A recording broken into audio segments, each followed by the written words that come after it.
black storm coming. See the lightning strike. Black people rising.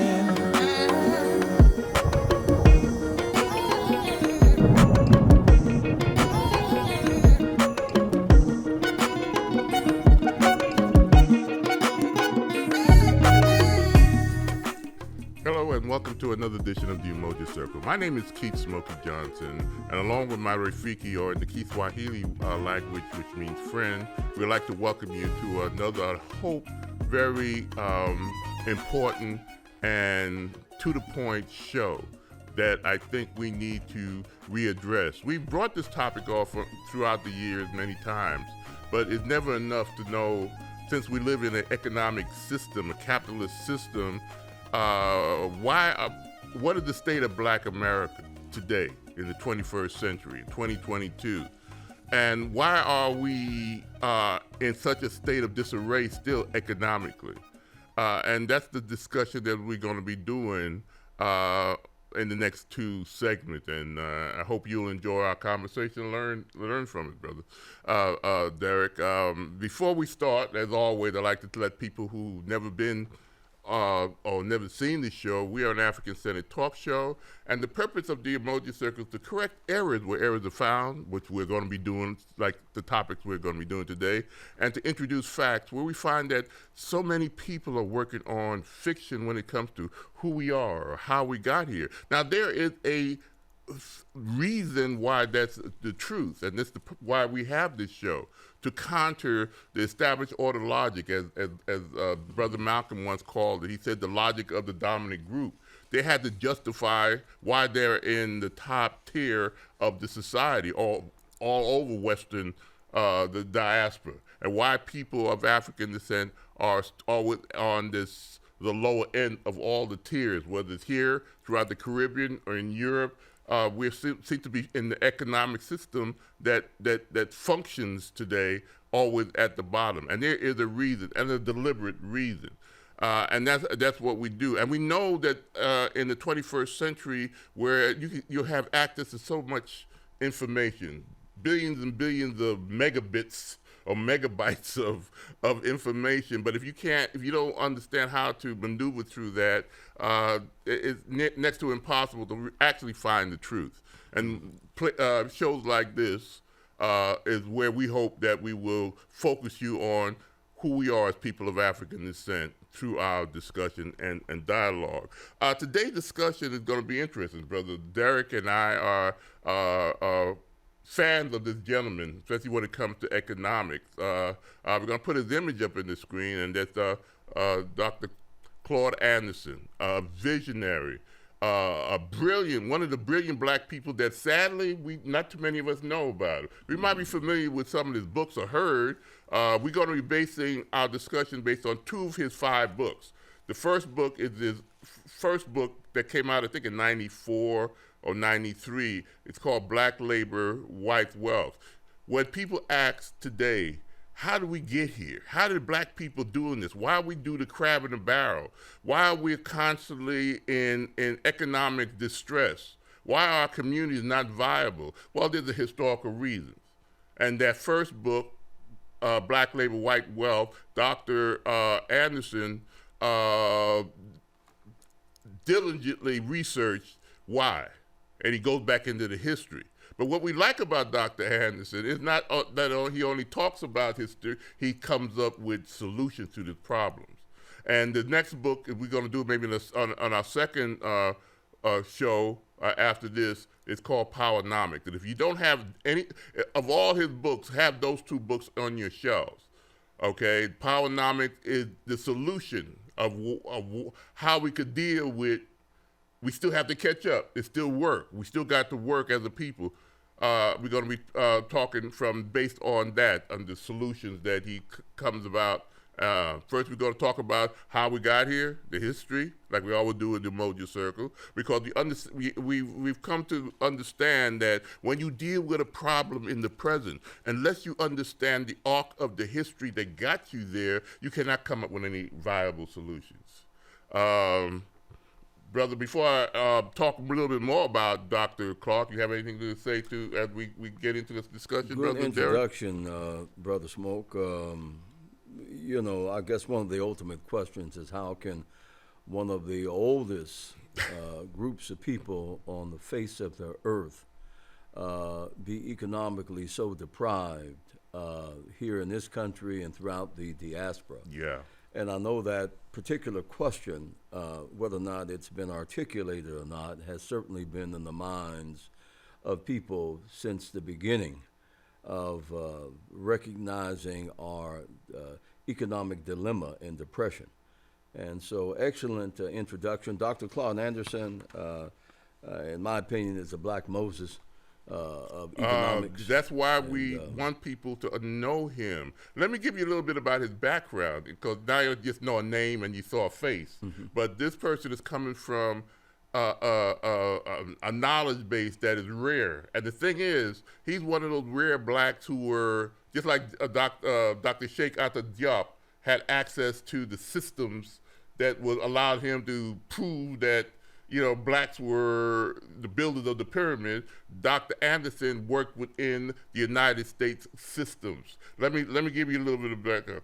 Okay, he's a black business visionary. He's the founder of the Harvest Institute, a think tank, where he does the research which gathered all the information that is found in those books, especially the historical aspect of how we got there. So if you want to find out why, that's the person and that's the institute that you want to talk about.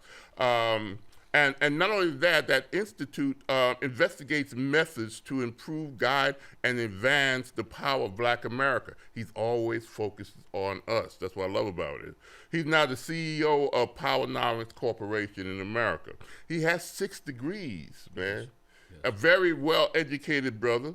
He was assigned, he started out as assistant police commissioner, so he knows about the criminal justice system. He was in charge of overseeing the state educational department for Governor Reuben Agnew of Florida for 7 years, so he knows about education. He's assistant secretary of commerce in the Carter administration, so he was with the big boys where economic missions were sent to South America, Africa, and he would set them up and understand how that money was allocated. And that's where he started noticing everywhere he went, people that looked like us were poverty stricken. And he saw how the system worked because he was working for the greatest and biggest economic system in the world, the United States government under the Carter administration, okay? And he also set up trade agreements. So he knows how the system works, how these groups, how these economically viable countries, the G6s and the G7s work, because he was there in the background setting these things up. And that's where we're coming from. This is the person that we're going to be discussing, and that's why we are talking about the information he puts in these books. Brilliant gentleman, indeed. Brilliant. Now, I got some other images, some quotes from Dr. Anderson I'd like to put up there. He started with this, and this is something that he consistently say, all right? The 40 million, is like 46 now, melanated Americans spend 1.3 trillion. Well, now it's 1.3. At the time of this quote, it's 1.1 trillion. Trillions a year. And he says this: if we spent 1/3 of this with each other, we all be millionaires in 2 years as a people. How come that is not happening? There's another image which he uses sometimes. I saw a lecture in which he brought this statement out. Now, what you're looking at, what do these wildebeests have anything to do with economics, you might want to know. They're a metaphor. And what he said in that lecture where I heard him talk about the wildebeest, he said that's us as a people spending that $1.3 trillion. And look how massive and powerful these creatures are. but they all are rugged individuals. That's the idea. We were brought up in this condition to believe, where other groups see us collective. We were taught everyone's for themselves. In other words, when they go across the vast range of the Serengeti once a year, this massive millions of these folks, of these beasts, were just running across, spending. He said that every other animal that comes across them that feeds off them, they feed off the individuals. And those wildebeest don't stop to help each other. They just keep on running as the strongs are picked off, the elders are picked up. That's equivalent to our businesses, okay? Just being picked up. And all these animals, whether it's a lion group, hyenas, or wild dogs, they work as a group compared to the masses, and they benefit from the millions and millions of those wildebeest that are running across the Serengeti. Every year, we are like those wildebeest, just going on instinct, spending, but not owning and not feeding off anybody, because this system is a competitive system. Yes. Everything that is that's viable works on a group thing. You can't play basketball, you can't play baseball, you can't play football without a team. Yes. And economics is a team sport. That's what he learned from his experience with the government. Absolutely. Excellent metaphor. And so often we have to use metaphors or disconnect ourselves from our own presence to look at others to understand what we're doing. Mm-hmm. They say that what people know most about their culture and practices, they know from people outside of their culture, because you're busy doing.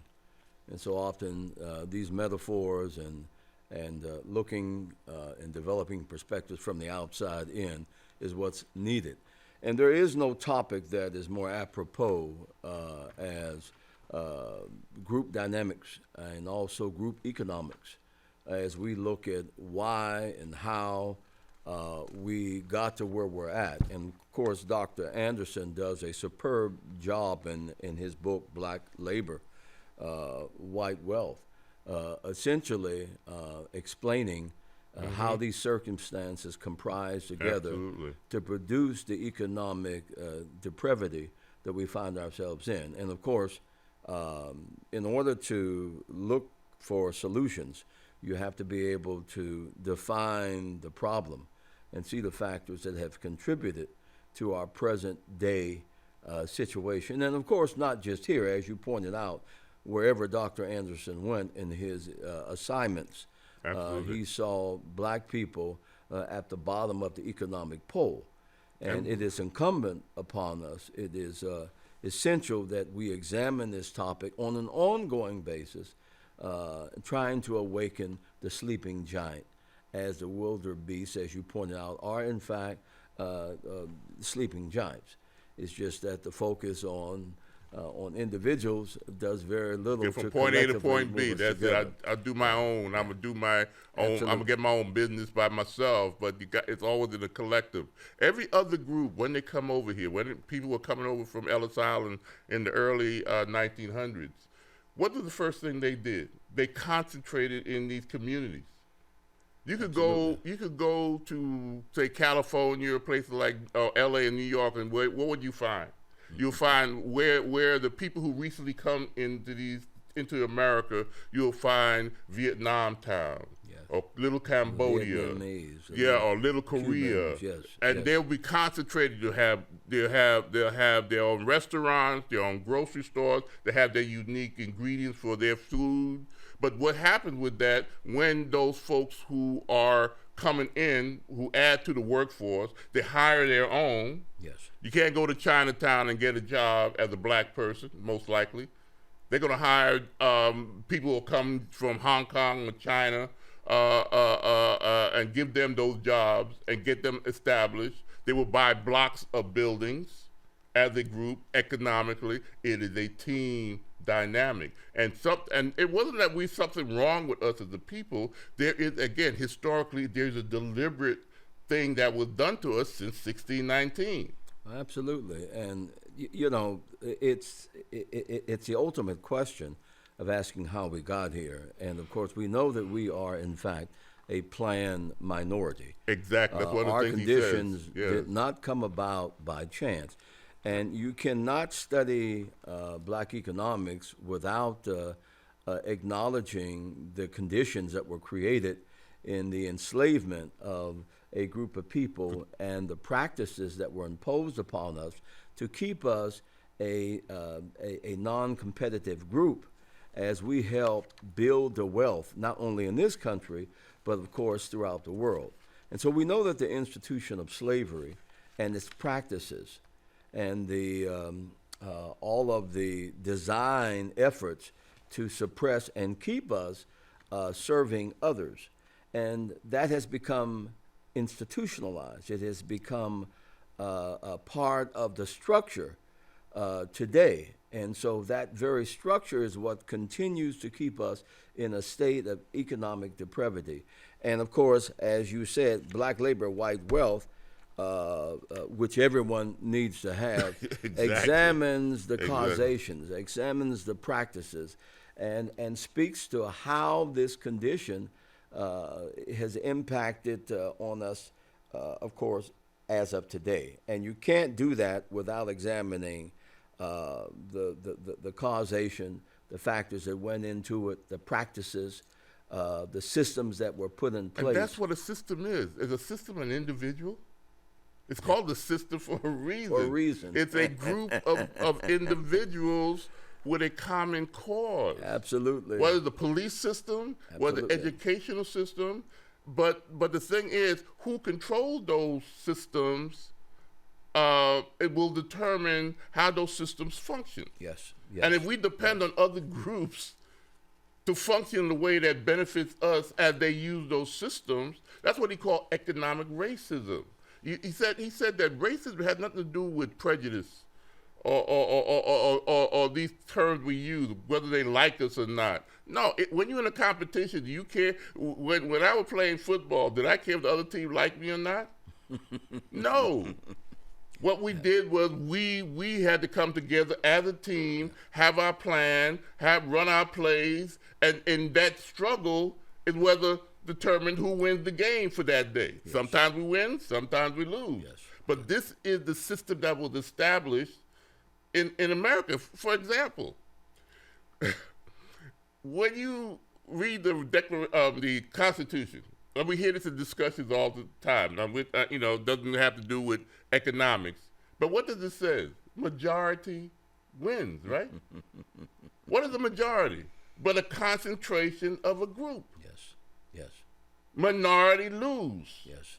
And you can't have the minority. They have a system where the minority, when you have a minority running thing, that's called a dictatorship or a fascist state.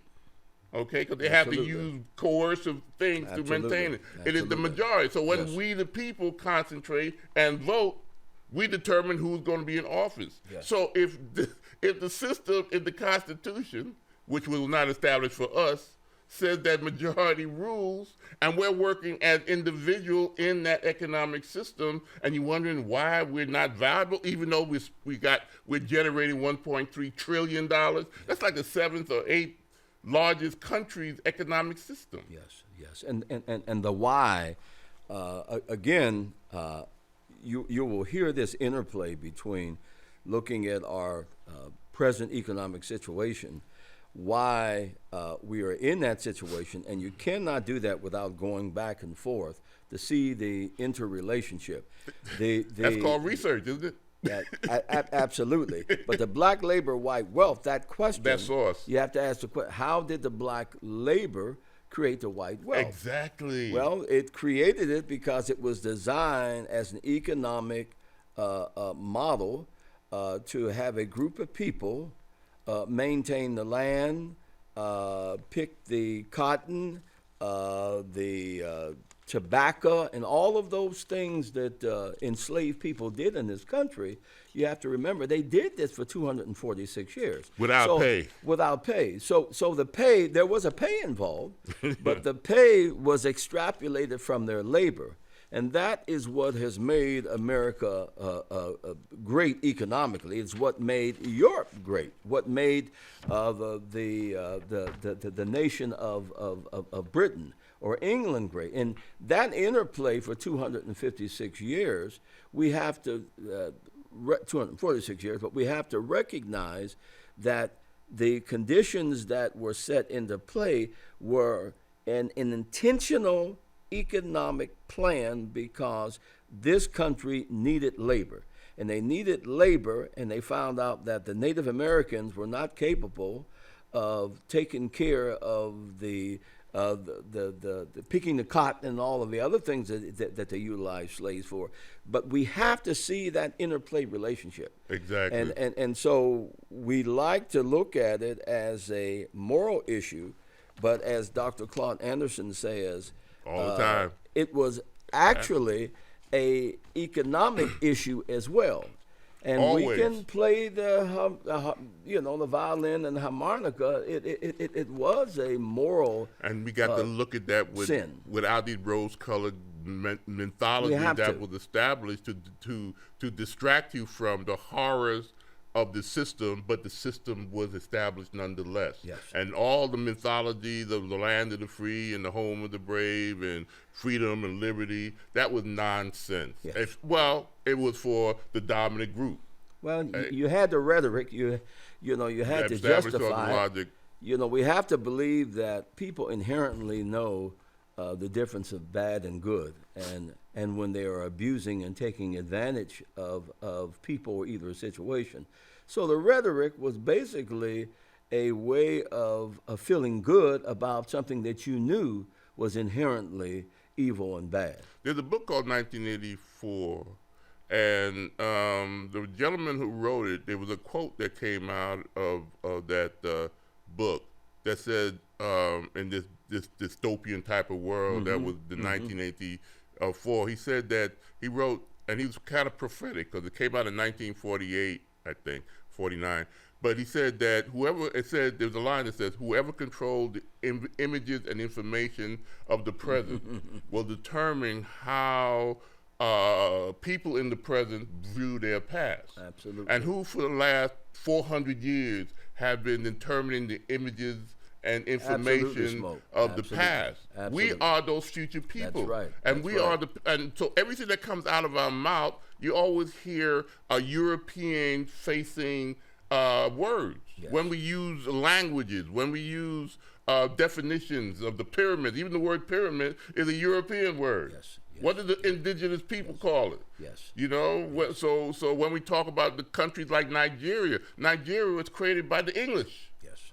Okay, what was it before the English colonists only 100 or something, 200 years ago, who invaded it and took it over? See, so our whole way of thinking is skewed. That's what Dr. Claude said. You have to understand that. Yes. And if you were conditioned since the Civil War ended in 1865, we're in 2022. That's 157 years. Who educated us for majority of that time? And for the last 157 years, we have been conditioned to believe it's us who have some kind of problem economically, yes. And we're not even discussing the economic problems that were established deliberately, yes, by the establishment or to maintain their power. Yes. Yes. Let me give you a definition of capitalism. This is a capitalist system, started back in the 1500s, 1400s, like you brought up, Brother Williams.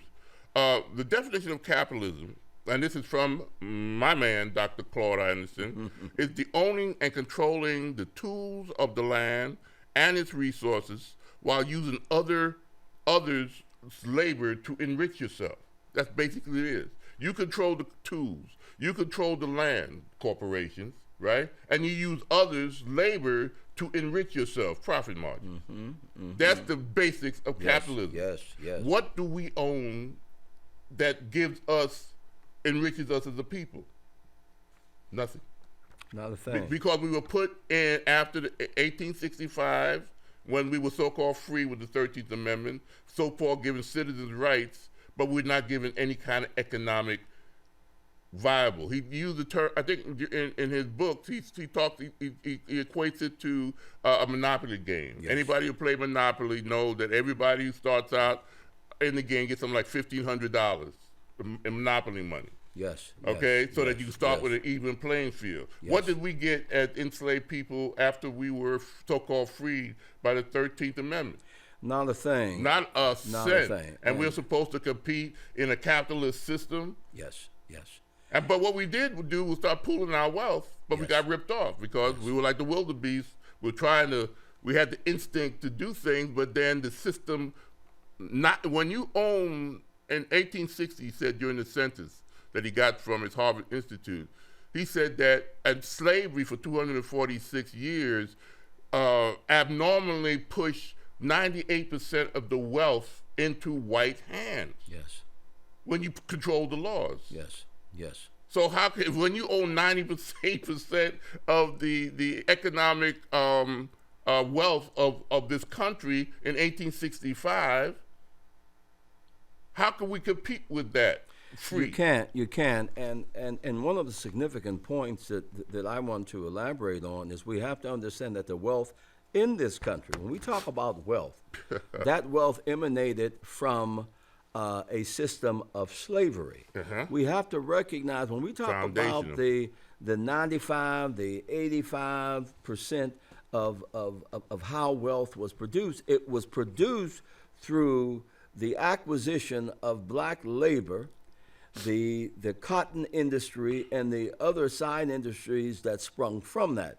So when we envision America, when you think of the United States of America, for hundreds of years, the wealth foundation extrapolated itself from the labor of blacks. So I don't want people to randomly think about people off doing this and off doing Pulling that. themselves up by they the were able to bootstraps. do those things because of the accumulated wealth That they benefited. $50 billion a year. A non-competitive people were created. We were Non-competitive, non-compensated, non-competitive, well-disciplined. Yes. Controlled people, and that's what they had for 246 years. Absolutely. And that's why the wealth was concentrated in the white majority. Absolutely. The laws, 3/5 of the human being, all these things were established deliberately to maintain power. And I tell people, we were forced to labor under gun. It's so easy to talk about. You got this concept of slavery where people just did it for the sake of doing it. No, they were made to do it, and they conditioned the people and created a system from one generation to the next to make sure that wealth building acquisition of labor was part of the system. You mentioned the economics. You mentioned the politics. You mentioned all of the systems, all of the people's systems that you can come up with were undergirded with the concept of collaborating together to make sure that they had this free labor source. And we got to cut it right here. As you can see, this is a very powerful topic, and while we're here, we got less than a minute. We will continue this discussion on the next show, and you see why we think this is important. So until next time, peace, hotep, bye-bye.